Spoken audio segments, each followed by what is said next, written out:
we're not an underdog. This is not an underdog team anymore, for sure. And so patting ourselves on the back for running in the top 10, I don't mean to be the tough guy, but like that's very modest goals. The following is a production of Dirty Mo Media. Hey guys, welcome to Actions Detrimental preseason preview edition. I'm Denny Hamlin. I drive the number 11 car for Joe Gibbs Racing, and I co-own the 23 and 45 car for 2311 Racing. And my esteemed co-host is Jared Allen. Purple vests. Well, not necessarily purple. We're getting new vests this year for people wondering about the whole vest thing. Hold on, they're no purple. I hear they're not purple, and it will not be number 560. So there'll be a new... Hold on, this is breaking news. There'll be new branding. How are people going to find you then? Well, they'll just have the old-fashioned way, without the vest, I guess. Until, obviously, like, we're getting 5 weeks into But they have to have a color. Yeah, they will. Okay, they're not going to be black. I don't know. Just, so if you're in the stands... They will be, for this Daytona race, they're the same old vest. They're the purple vests. I have number 512. And then come Atlanta, there'll be new branding. Everyone will have new vests, new colors, new Do you know numbers. why that is? Did they clue y'all in on that? They've been talking about this for the last handful of years. Every year we hear, there's going to be new vests this year. There's going to be new vests this year.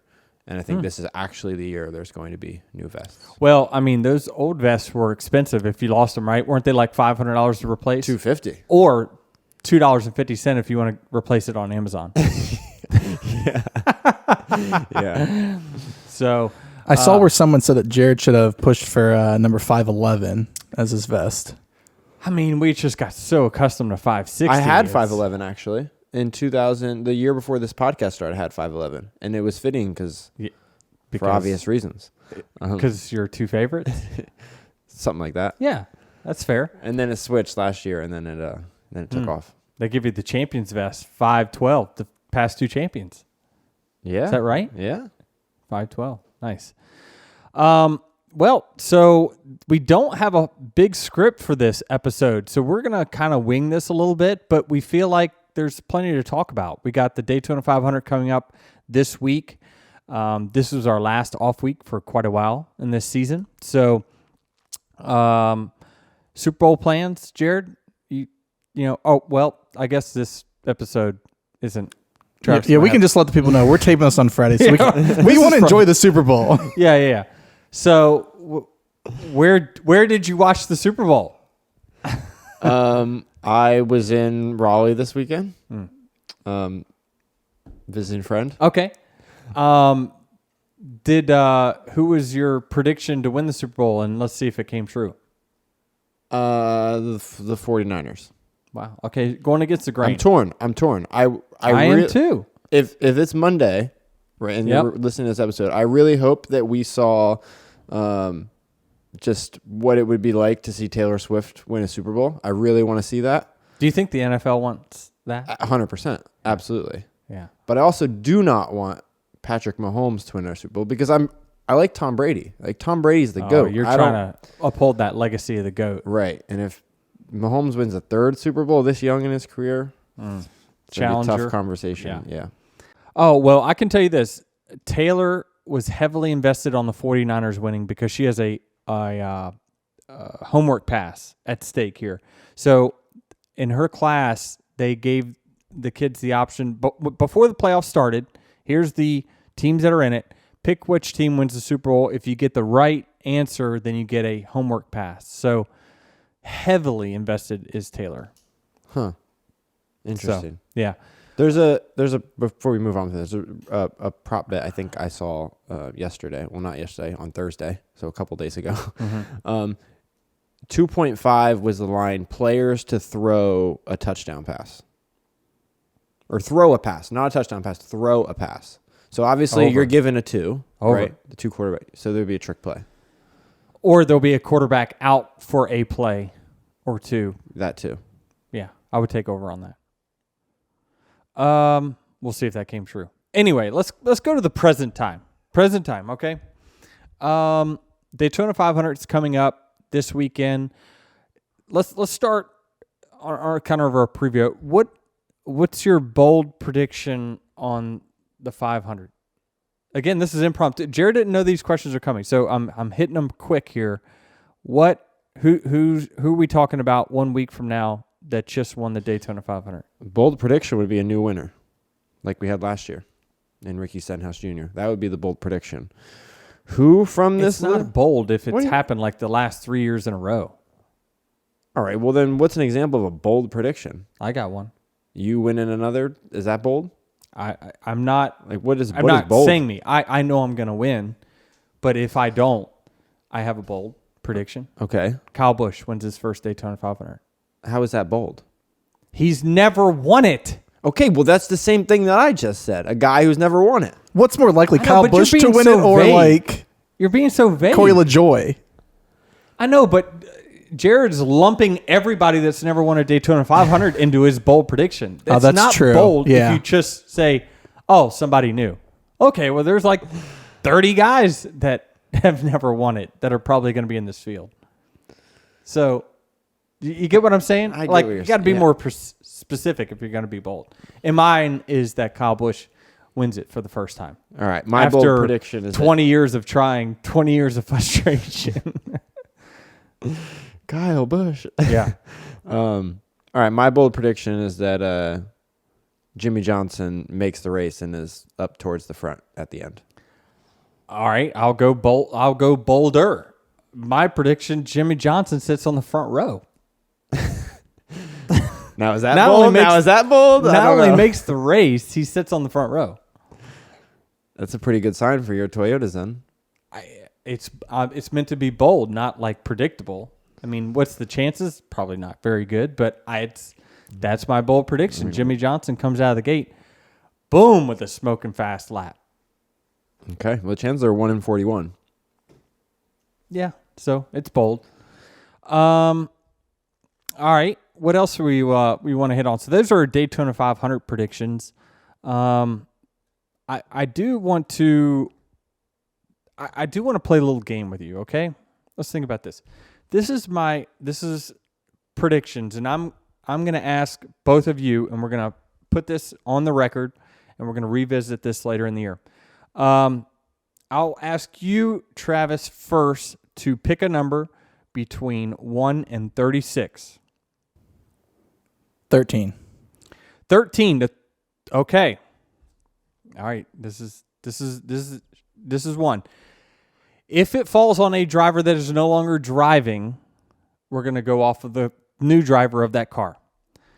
13th in the standings last year was Kevin Harvick in the 4. Does Josh Berry go below or above that 13th finishing position in 2024? Average? No, finish end of the year standings. Below. Oh, below. So you're saying he finishes better than 13th? No, worse. Below would be 12, 11, 10. Okay, higher. Okay, higher. We got Jared and Travis going higher. What are you doing there, Travis? Oh, just keep going, he says. All right, Jared, give me another number. 10. I too will take the above on Josh Berry over the 13. 10. Bubba Wallace. So the question is, will he finish below 10th in the standings? Or you can do better or worse. Better or worse? 10. Bubba Wallace. Better. Probably close to, I would. That's tough. Yeah. My hope is better. As Okay. a friend of Bubba's, I hope better. Okay. I'm going to say better as well. Travis, give me a number. 17. Chase Elliott. Oh, easy. That's better. Easy, he says. Easy. Yeah, better. I too will go better. Okay. Give me another number. Well, now I know how to Well, hold play on a second, though. now I know how to play this Jared, how game. many wins do you think he gets, Jared? Oh, more than 0? No, I mean, More than 1.5? yeah, the Yeah. Vegas line's probably 1.5 to 2. There's probably 2, right? I would think. I mean, I don't know. Yeah. But how many wins does he have end of the year? I'll say 2. 2, 3? Yeah, I'll say 2. I was going to say 2. Okay. All All right, now I know how to play this game. Let me pick another number. Okay, go ahead. 24. There you go. Now we're getting into the fun ones. 24, Austin Cindric. Better or worse than 24th this year coming up? Man, they struggled at the Clash. I mean, for that hour, whatever it was. I'm going to say better, but not by much. I mean, you got to be better. You got to. I hope it's better. That's fair. I mean, I think that I agree that he's got to be better than that for sure. Obviously, I'm torn on better or worse. It is. I hate to poo-poo, but like the expectations of that 2 car should not be 24th. New car, a little more experience. All right, I'll go better. I'm going to go better on Austin Cindric 24th. Travis? Well, I was just going to say, you think about that team, they've had championships, but like in the regular season, though, they haven't been blowing people away. So it's hard to tell with that. I know. I think he's going to do better, though, but not by much. Yeah. That's fair. Travis, give me a number. 19. This is another one. Daniel Suarez, 19th. Better or worse than 2024? Does he improve? Does he get worse? Does he stay the same? I think he does worse. I think he's got a lot of pressure under him, too. SVG's right there. If Trackhouse doesn't expand, or they're going to stay 2, now what is he going to have a seat? Go ahead. I'll go after you. Come on, Jared. I'm going to say worse, but not by much. Gosh, I almost say the same. That's not a I said viable before answer. you could say better or worse or the same. I don't think so. It's his game. I like to make up the rules as I go. Yeah. I don't know. This is a tough one for sure. Trackhouse got a lot of stuff going on for sure, and they've signed more seats than what they've got. Certainly the focus will be on the 99 to improve upon 19th.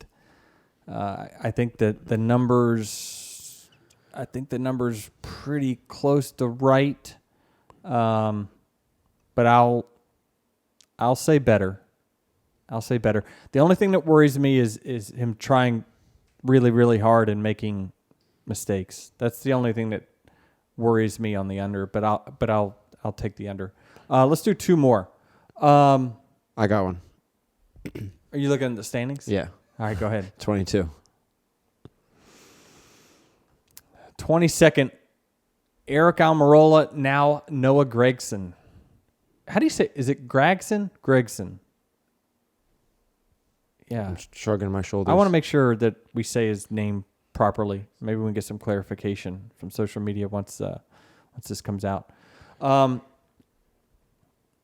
Travis, your thoughts? What was the number? Noah at 22. God, these fall right on. I think I'm going to say the same. Boy, that's an easy answer. Go ahead. I'm going to say worse.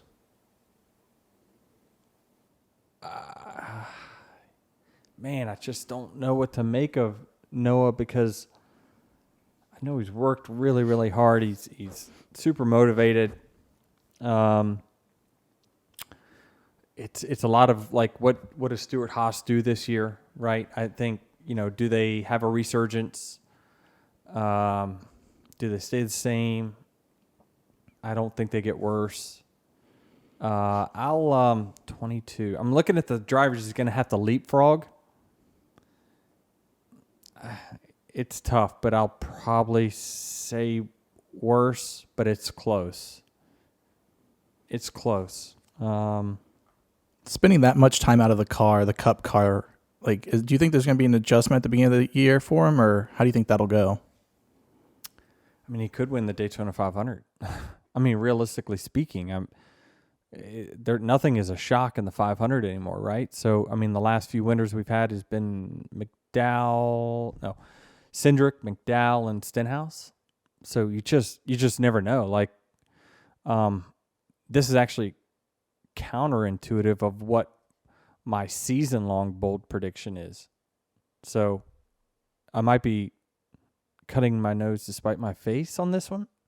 But I'd say the number's really, really close. I just don't know. I think that it would not surprise me if Noah goes out there and contends for a playoff spot. It also would not shock me in the world if he's in the low 20s. So I'm not sure. I think it's just kind of dependent on organization and whether they take the step, which I think with the new car they probably should or would. Yeah, I think it's fascinating though, looking at these standings and going down to 20th, 21st, 22nd. It's like all those guys above that, you could make a case that they're a playoff driver this year. Like the competition is really good. Yeah, I mean, guys who didn't make the playoffs last year: Alex Bowman, Suarez, Ty Gibbs, Chase Elliott. How are you not penciling at least three, if not four, of those guys as playoff? They should make the playoffs. I mean, they're with organizations that should make the playoffs.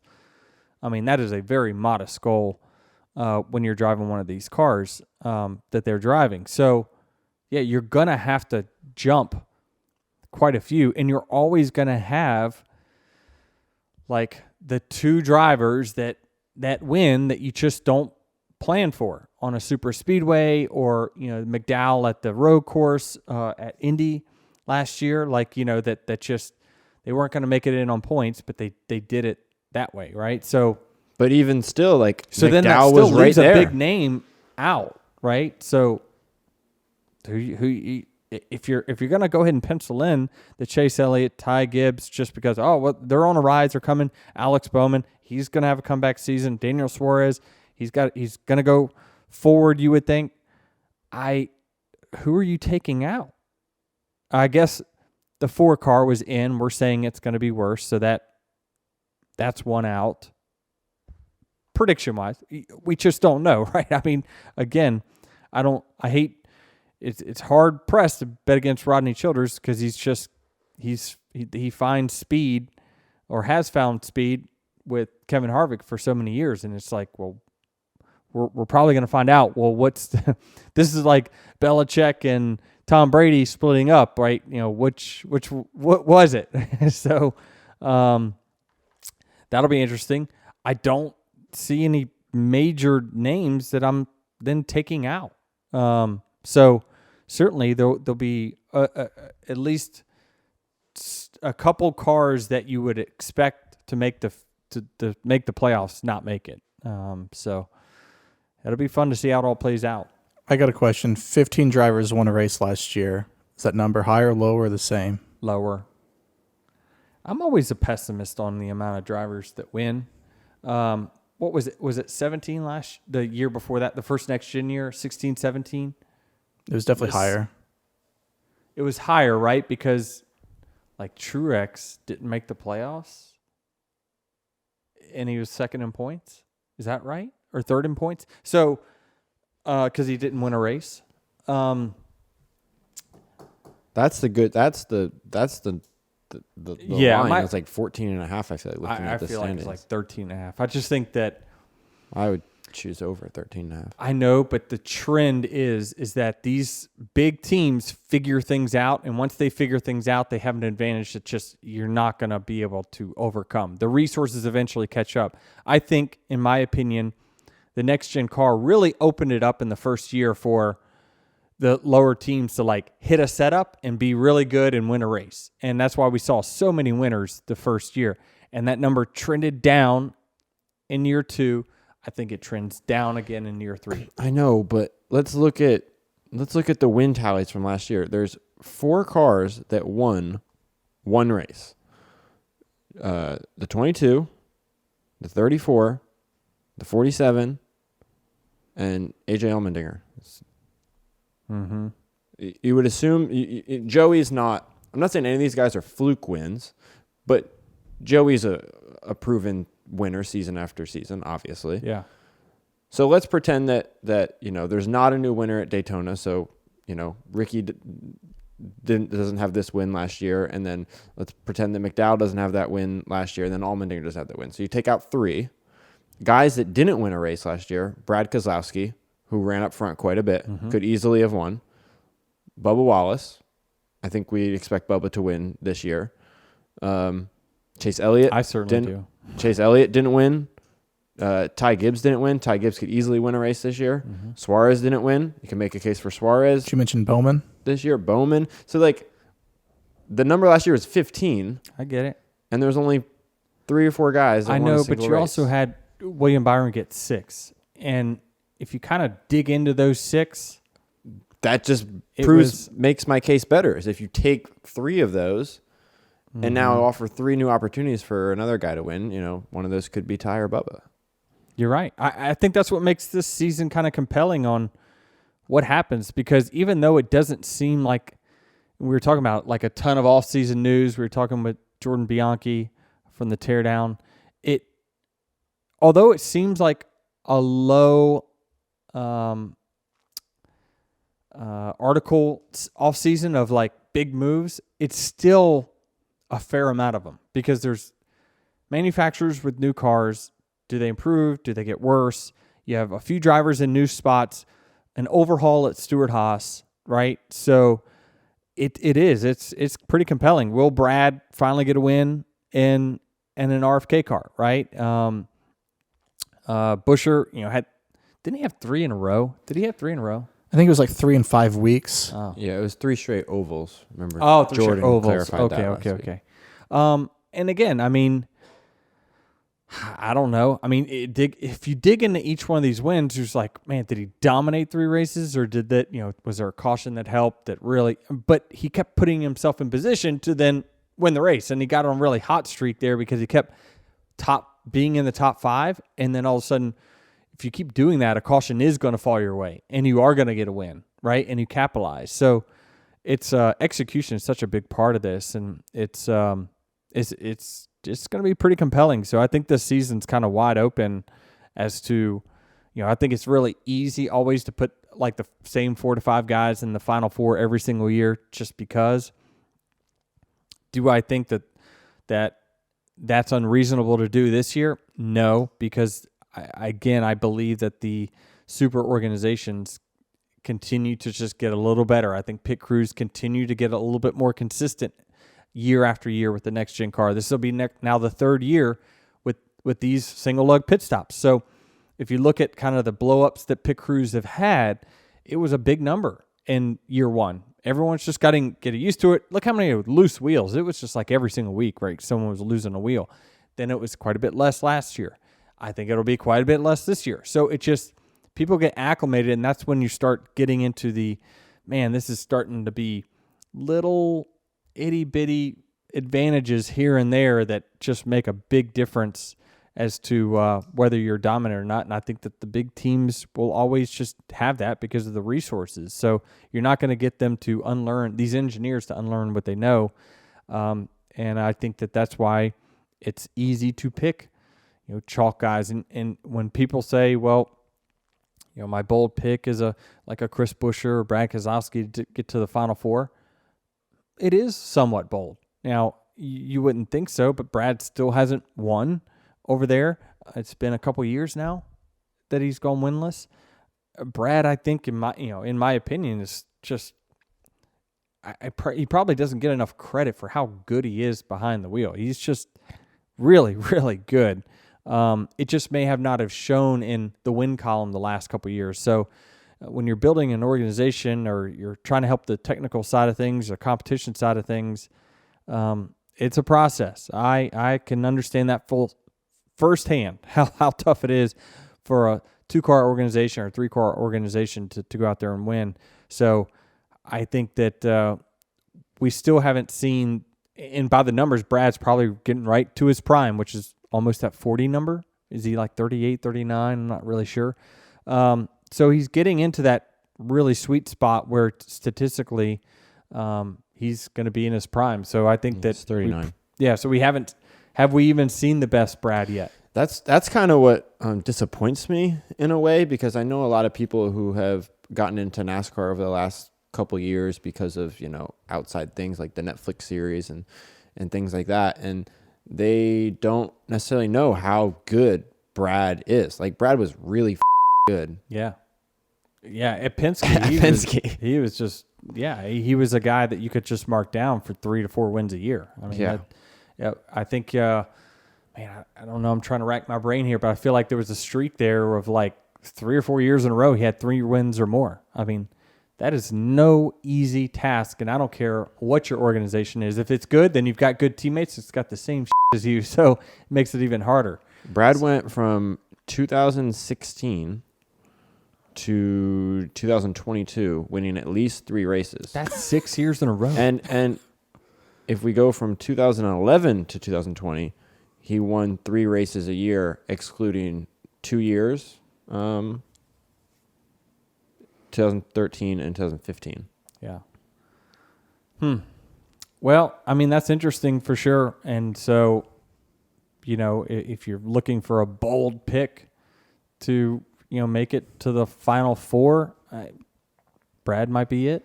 I don't know. If that organization continues on the trend that they have been on, one interesting, I'm trying to kind of go through the list here, and like Kyle Busch, I don't know what to do with Kyle Busch. I'm sitting here. I mean, look what I wrote down here. I said, Busch wins Daytona. That's just a gut thing, and I write it down. But then I also say, what does this season look like? Because like he had the most unassuming 3 wins of all last year, right? One happened early, and then another one. You had Fontana, right? Yeah. And then I know he won St. Louis. I don't even know the third one. But I just feel like I don't know what to make of it. What should our expectations be for Kyle Busch? This is one of, the guy's right now, he's got 60-some wins. It's hard for me to not put him in the Mount Rushmore of NASCAR drivers. Now, there's others coming down the line, the Kyle Larsons. What happens with Joey from now to the end of his career? How many wins does he rack up? Like, there's others coming that could potentially get a big win total, but there ain't many, if any, that's going to catch Kyle Busch. So are we tempering our expectations of Kyle because he's with RCR? Do we just have a tainted feeling? Why? They're a Chevy P1 team. They get all the same information that the Hendrick teams get. Well, historically, they have not won nearly as many races as the Hendrick teams.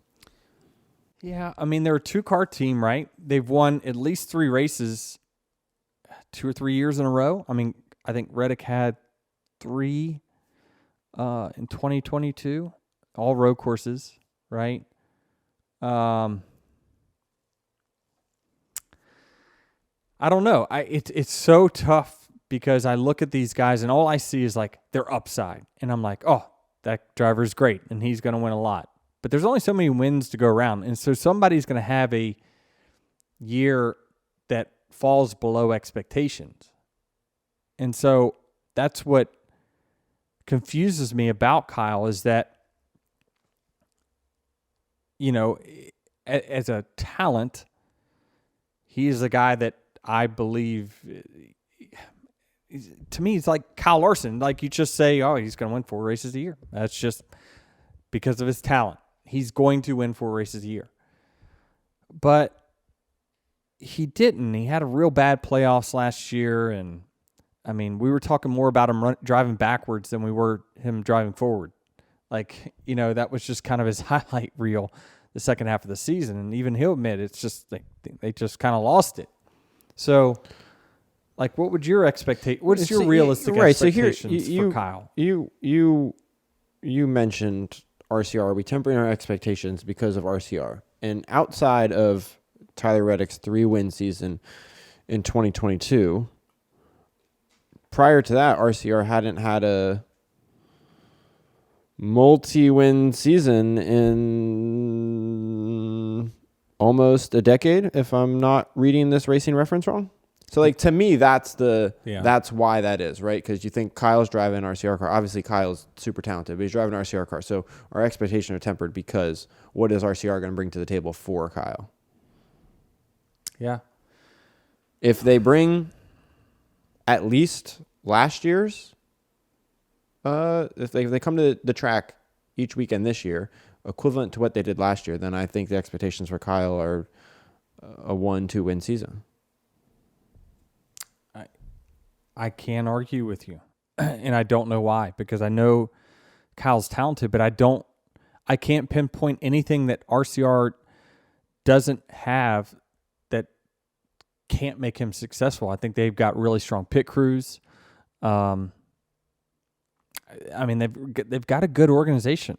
They just have underachieved a little bit as far as what you would expect them to. But there's also weekends where, like, it seems like last year I didn't feel it as much for RCR, where there was weekends where, the RCR cars are fast.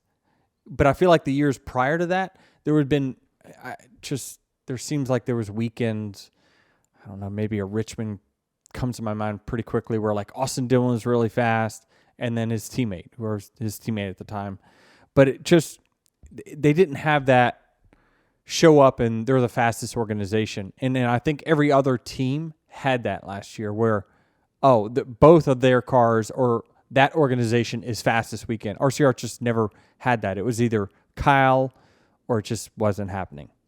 So, I mean, in that breath, I mean, certainly Austin Dillon needs to perform better.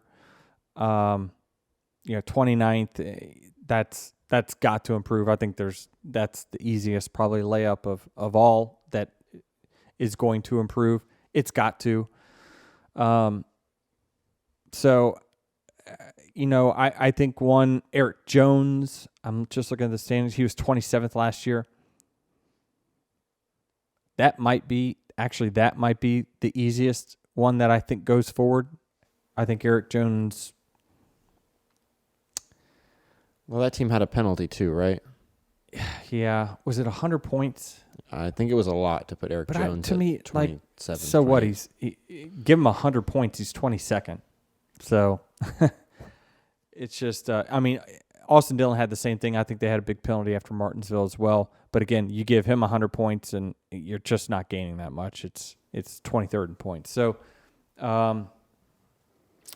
it was 60. It was 60 points. Oh, okay, 60. So he's not gaining that much. He's still 26th in points, even without that penalty. So, I mean, I think you've got the Cindrics, Austin Dillon, Harrison Burton, those guys that need to step up. There's no doubt that they're expecting more from themselves than what the results have shown. No doubt about it. I think I heard where kind of Penske believes that you need 3 years of experience to really evaluate someone. I don't necessarily agree with that. I think that within a year or two, you definitely need to show flashes of being able to run in the top 5. Not every week, but I think that you got the really good guys, like even Chase Elliott, even though he didn't win the first couple years of his career, he had flashes of like, he can win. And I think now Ty Gibbs, he's going into his second season. We're all penciling him. He's going to win. Right. And so I think that they're being a little bit more patient, which is totally understandable. I think you have less practice, which is a factor, right? These guys can't go and test like they used to back in the day. So it's probably the right strategy to give these guys more seat time, more of an opportunity to perform. But eventually, you have to be able to perform at least, to your teammates' abilities on a consistent basis. So all those guys, got to perform this year, or else they'll be on a microscope. I think that I don't know whether you call it hot seat, no hot seat. I don't know, but there's going to be more of a scrutiny to it if the performance isn't there for another year.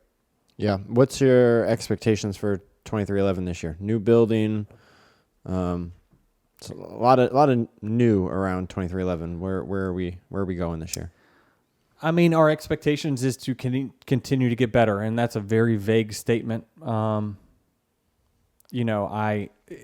Just 2 cars in the playoffs. That is way too modest for what we have going on there. So, my goal would be to have at least both cars in the final 8. So that is my goal. That continues to move us to that trajectory of having a car in the final 4 within 5 years. So, what changes this year to get you to that goal? There's been a few changes. We've just added some more resources here and there. I think obviously being in a new building, there's a lot to gain with that. I think I've said many times that this building was built for the employees. It's very employee friendly. We added just people, some engineering staff. Got some great tools and stuff that we're working on towards the future. So I just think that they've got everything that they need to go out there and compete for race wins every single week. I'd say that whatever the expectations are of a Joe Gibbs racing car, I don't understand why we would move our goals any lower than that. I know it bugged me a little bit when I watched the Netflix thing, and Bubba, he's always got this chip on his shoulder, and he says, "We're not supposed to be here." I was like, "Yeah, you are." I expect you to be here. I mean, there might be, just because a few fans don't think you're good enough personally to get there, you absolutely have everything that it takes to be, a top 10 point guy. And then you figure out how to get a little bit better every single year, and then you start chipping away. Okay, I'm going to make the final 8 this year. Then I'm going to figure out, okay, where's my weaknesses? Let's go work on that. And then I'm going to get my way into the final 4. So it's a slow and steady progression for sure. But as a team owner, I expect my guys to compete for race wins each and every week, because I believe that we give them the resources to do that. That's why Booty on Netflix said, we're not the little engine that could. Like he kind of had the opposite mentality. Yeah, we're not an underdog. This is not an underdog team anymore, for sure. And so patting ourselves on the back for running in the top 10, I don't mean to be the tough guy, but that's very modest goals for our teams. I think that I expect them to contend for wins and top 5s on a regular basis, not just be happy with running 10th or 12th. That's too. That bar is just too low. Yeah, I mean, when you started this team, too high, I should say. When you started, too low. I'm backwards. I'm thinking if you're doing the know, limbo, the bar is too low. That means it's too hard. But the bar is higher. It's easier. Right. This is how I felt about the number game. Like, are they higher or below? Well, below. Yeah. Or is it higher? Yeah. When you started 2311, you said your goal was a 5-year plan to be a championship contending team. I mean, you're close to that. We're in year 4. Yeah. Again, it's last year. I think that they barely exceeded the expectations that I set for them. Obviously, I'm publicly kind of setting expectations here now, but it's not just as easy as numbers on a page either. I certain stats and stat columns, it's hard to pin your success or failures based off of what happens in a stat column, right? So I think that let me think about Kevin Harvick, for instance. Was that 2020 won 10 races but didn't make the final 4? for whatever reason, it could be, I think there was a wreck at Texas, a few other things like, you give me a 10 race win season and not make the Final Four, probably going to say, all right, I'm good with that. Well, yeah, get you to 60 wins. You would say I mean, yes. you know what I'm saying? So I just, are the championships the same? No, they're not. Wins, man. Wins. Like, those are the guys that you're talking about. I mean, poor Blaney got cut out of the damn New York Knicks photo, right? It's like they didn't care about who is the champion, right? It's just like, so it's just different, right? And so I think that show that you can be a contender every single week, and that's going to be your elite group for sure. Are we going to get a tour of the 2311 building sometime soon? We are. I don't know when we'll open to the public. We're trying to finish up a few final touches before we do that. It certainly will be open before Charlotte Week, I would imagine. But yeah, there's just some final touches and things that we want to live in there for a little bit as well. For a little while, kind of understand where everything's at, kind of understand the flow before we open it up to the public. But there'll be, like 3 different viewing areas that you'll be able to see the shop floor on, a great interactive screen that people will be able to check out. There's actually more viewing areas, 5. So you'll be able to look in like to our engine room where they're putting the engines together. You'll be able to see into all kinds of different rooms that you've never been able to see at a race shop before. So very, very cool that, how it's all laid out, and excited for the people to see it, but we're just not ready to show the inside quite yet. Do you have a favorite part of the building? Probably his apartment office. That's not done yet. Yeah, me and Michael's ownership lounge, I guess you could say. That part's not done yet. That'll be a couple months. They're about to start on it.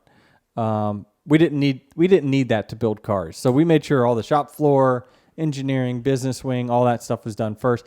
Probably my favorite part is the cafe/game room, if I had to guess. Like that, just the feel of it. A lot of greenery. I spent a lot of time on ladders putting up greenery in that area. It's just I enjoyed being hands-on in the process. So actually one of our employees, Mike LaRusso, he says, I'm not calling you Denny Downer anymore. I'm calling you Detail Denny. Because he says you just walk through here and start picking apart things that like need, you want to tweak or want to, this, that, and the other. I'm like, I know. I wish I could let go of some things and just kind of say it's good enough, but it's just not in my blood. Yeah, that was a neat perspective to see of you in the Netflix show. Is when they filmed you in the. Yeah. It's just hard to explain, and when you get to see the inside, you understand how much detail is in there. It's just amazing. I'm so happy with the way it turned out. Employees are ecstatic with it. I love that. Just getting the man. I appreciate this. This is amazing. I feel like I'm working at a 5-star hotel. Like that to me, it makes that so rewarding, knowing how much time I've put into that facility. So I love it for the employees, and hopefully we get a return on the investment by the results that we see on the racetrack. Yeah, well, so everyone wanting a view of this, I'm going to pressure Denny on a Cribs episode here. We'll do it. I know of a media company that can help you out, Denny. If you, I understand.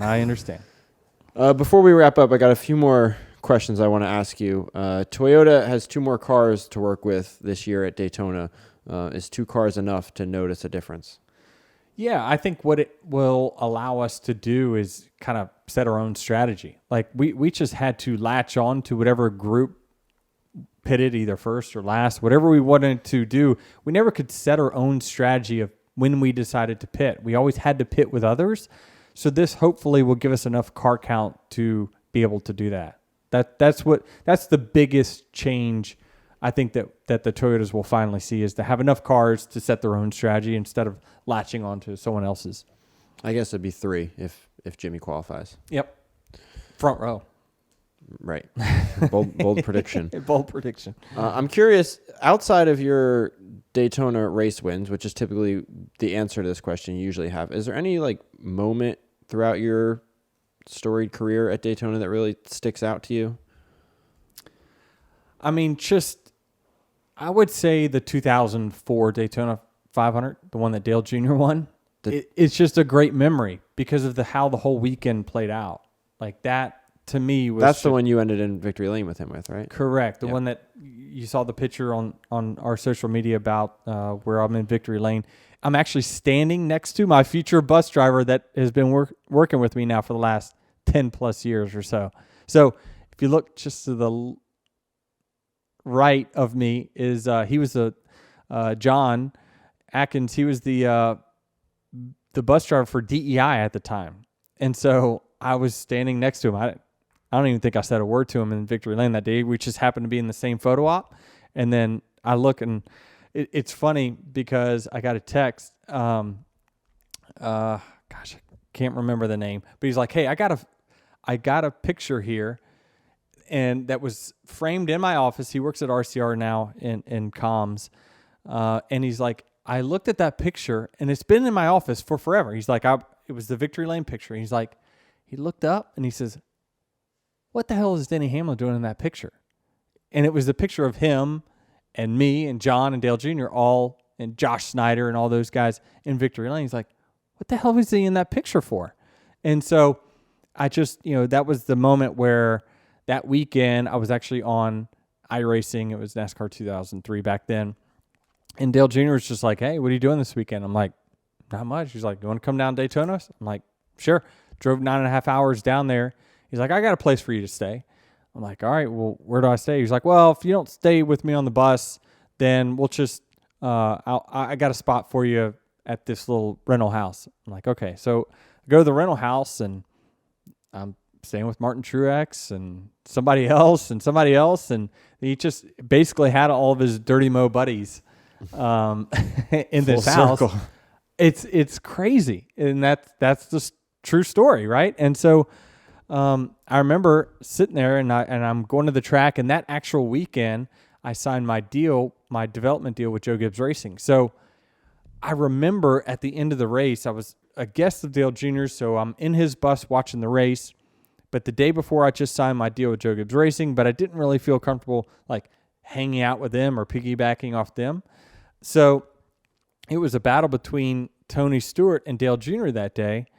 And I remember walking, it was 20 laps to go, and I'm thinking, like, what pit box do I kind of hang out behind? I'll just go to Dale Jr.'s. And I remember when I'm walking behind the pit boxes, I hear the crowd, and I look up, and that's when he made the move on the backstretch to pass Tony. And then, I just hung out the rest of the time in victory lane, and then carried that trophy after we did all the photo ops to the bus for him. So it was a cool memory because I'd never been to Daytona before. And so that was a great memory for me to go through the tunnel for the first time, experience the Daytona 500 for the first time. And again, I didn't know what my pathway was to actually competing in the Daytona 500. I didn't know 2 years later that I was going to be competing in it. I was still just racing late models at the time. I didn't have any job.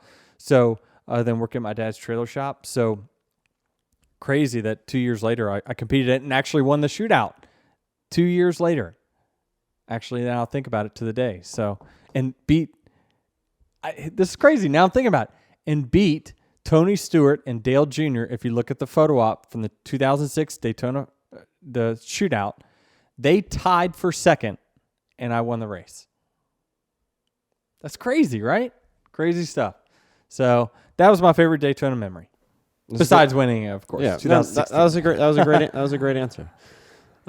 Dear Denny, now that you've been in the new Camry, what are your thoughts on it? It's too early to tell, but I mean, it drives like the old Camry. I don't know what to say. I can't tell the difference from the driver's seat. Not in the current time and period.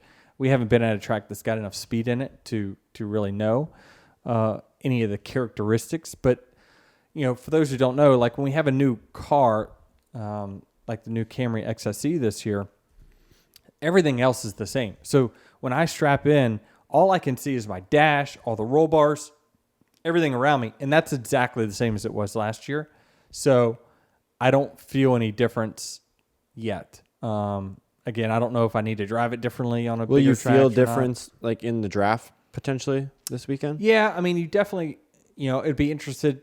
I've got to learn how it drafts. That's one thing that'll be crucial for us this weekend is to understand, the air certainly is not going to be coming off the front nose the same as the old Camry. So what do I need to then find these pockets of air that's going to make my car go forward? So I'm going to have to play around with that a little bit in practice to understand where the new holes are in this draft. So I think it'll take some learning. We're going to, certainly in practice, I would imagine we're probably going to connect bumpers to see, is this thing stable or not?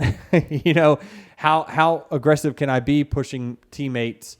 How hard can I hit them without getting them out of shape? That's all going to have to be kind of a trial and error. And it's going to be the same for the Ford guys as well, right? We don't know how our bumpers are going to connect to the Fords and the Chevys. So we're going to learn it all on the fly. So trial and error in the duels on Thursday? Probably. I would think so, because usually these practices amount to you're going out there with your manufacturer teammates. Not many people mix it up anymore in practice because of the strain it puts if you wreck on your team. So, yeah, I would imagine that it's going to be the duels is where we're going to start to play around with that. I mean, that seems pretty significant if you're going to have to learn this it is. in the first race. Yeah. But a lot of people are. Yeah, except for the Chevy guys, right? What? No, because they're connecting to a different bumper as well. Fair. From front and back, right? So everyone is. Any other racing things you want to talk about? I got one more question on here, but it's not racing related. No, I think we pretty much covered it. Threw a few bold predictions out there. There's a few over-unders on drivers. I'm ready to get 2024 going. The new VR goggles. They're not even VR goggles. Can't even call them that. The new Apple Vision Pro.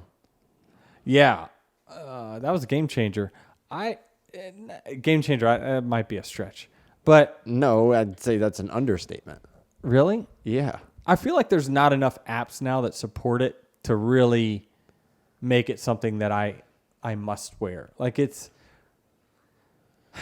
yes, I can still have all the apps I have from my phone on there, but to really experience like, oh wow, I've just put myself on the moon, right?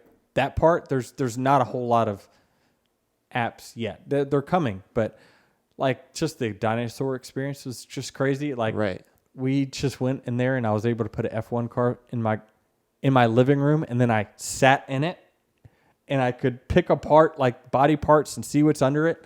That was incredible. Yeah. To me, it's fascinating because I feel like over the last handful of years, as just humans, we've always been like, we have this iPhone now or these smartphones. Like, what's the next step? Mm-hmm.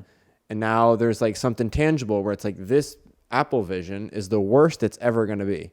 The moment they figure out how to condense that down to like sunglasses or something. Yeah, this is now going to be, this interface on your phone is going to be a part of your actual vision in 25, you think, 50 years. I mean, yeah. You think the actual hard device of carrying it around will go away and we're all just going to wear glasses? I would hope it's just glasses. I hope I'm not alive you never know. In 100 years, you could be having surgery on your actual eyes, right? And that. I don't want to be wearing glasses 24/7 though. Well, it'd be like a 9 to 5 thing. So what do I do? Do I have a phone then when I'm not? No, you wouldn't have a phone. This is your new phone. Yeah, it basically, Travis, I'm looking at everything around here, but I can just prompt my apps to pop up here in the air, and I can click on them. Instead of me staring down at my phone, you still wouldn't have my attention, even though you're right there because I've got to click on it, but it's definitely, it's different. I agree that this certainly, you sent me the review that said, well, I wouldn't buy them yet because it's just going to keep getting better. I agree with that, right? They're heavy. This is at the moment, this is nothing more than like a cool product to have. But it's surely, I agree that like, whoa, we got a lot of potential with where the world is going, right? I can, paste notes on the fridge and go back and see them, weeks from now. Don't forget to buy this or whatever. So it's pretty crazy. Yeah, you won't need TVs. If you don't want to buy a TV, you can put a TV in every different room of your house. That's an interesting thought. Maybe people should probably take their stock out of TV companies now. Well, I'm just saying, if you TVs are spend going to be $1,500 on a TV, you got to think the cost of this will also go down. I mean, I spent nearly $5,000 on these things after you buy the travel case, the extra battery. It was quite a bit, but I didn't want to be left out. I just was like, what is all the hype You're about? not left out. You're one of the few people's in. Yeah. So how it started is actually I was walking in the Apple store, like trying to check out the trees in the Apple store because they had live trees and they had a mirrored ceiling, which I didn't realize it's just vinyl stretched. And I'm like, wow, that's pretty cool. I'm like, oh, what's this thing? And they're like, oh, you got to try it. So you need to demo it. It's unbelievable. I'm like, okay, let me demo it. They said, we got a spot in 8 hours. I'm like, oh, can I just buy it and figure it out? And they're like, sure. I said, all right, well, you just got your easiest sale of the day. Wow. So that's what happened. That's how I ended up with them. But I'm glad I did. That's what's interesting, right? Is that instead of you having to put a $1,500 TV in every room, you're able to make the biggest TV you could imagine and put it in every room. And it, boom, click it, it'll stay there. I remember, so I was laying in my bed the other day, I had them on, and I stretched the TV to be the entire size of the wall in my bedroom. It had to be 150 to 200 inches. I went around the back to the bathroom, and I could see the TV through the bathroom wall. So I was brushing my teeth, I saw myself in the mirror, and I saw the TV through the wall. Yeah. Incredible. Well, it's like we're just upstairs and Molly was like playing a game with the headset on, and you're like, Molly, you got to go brush your teeth. You got to go get ready for the day. That's the challenge. It's like, Molly, just go and brush your teeth. You can brush your teeth and watch TV. Yeah. It's a little scary as a parent because I'm like, oh, this is a rabbit hole. Do I want these things hanging off my kid's face all the time? No. But I can tell you this. Would it be helpful on a flight? Absolutely. Yeah. You don't have to really worry about sitting coach anymore because you can just immerse yourself in a completely different place. Yeah. It also just goes to show how smart your kids are, at least how Molly is. I was here 4 days ago and you couldn't get her to figure out how to like unlock it, right? So she could play with the dinosaur thing on her own. And now I come back in here and she's moving around. She's moving around, telling me to get out of the way. Awesome. So. Well, I appreciate you all tuning in. Jared, you got anything else? This review comes from Andy4248, and they say, I've listened to this podcast since episode 1, hated you for a long time, and it was even worse once you started the beef with Ross Chastain. This podcast has changed my view on you. You're an honest, down-to-earth guy and a great father, and I really appreciate that. Man, that is one of the nicest reviews I've gotten. They all start with, hated you for a long time, though. But I love that they take a turn there. So, Andy, thank you for that review. I appreciate that. Yeah, that's the kind of reviews we love to see. So, Andy4248, thank you. Make sure you guys continue to rate and review and follow us wherever you get your podcast. We also, by the way, have a brand new YouTube page. Make sure you subscribe to it. So, go to YouTube, just search Actions Detrimental, and you will find it. And we'll post this thing here on Monday. Real quick, can we confirm or deny? I was curious this week, the reaction to the video of you saying that you're retiring the I beat your favorite driver line. That does not mean that the era of heel Denny is over. Just that line. Well, I hope the fans have tuned in because we nearly let this one slip right past. Right. So if you tuned in. This was not on purpose. You get the new rallying cry. So I'm going to shed this hoodie, and this is going to be, is there a hashtag? Is it? Yeah, it's a hashtag. It's the team rallying. It's and this will be, when you hear this, Jared will post a link where you can buy this shirt. And I want to see this shirt all over the racetrack every week, okay? Here we go. I'm taking them off.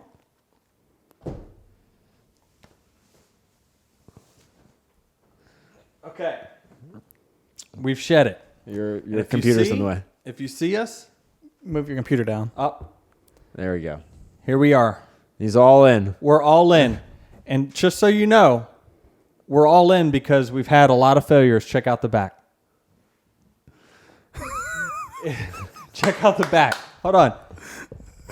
It's our freaking year, DH. No. Didn't work. Let's freaking go, DH. No. We did it. No. Beat your favorite driver, all of them. No. It's our year. No. None of that. We're all in this year. The 11, DH, we're all in. We're going all the way to the promised land. Tons of wins. Championship. Let's go. Pre-order now. Let's do it.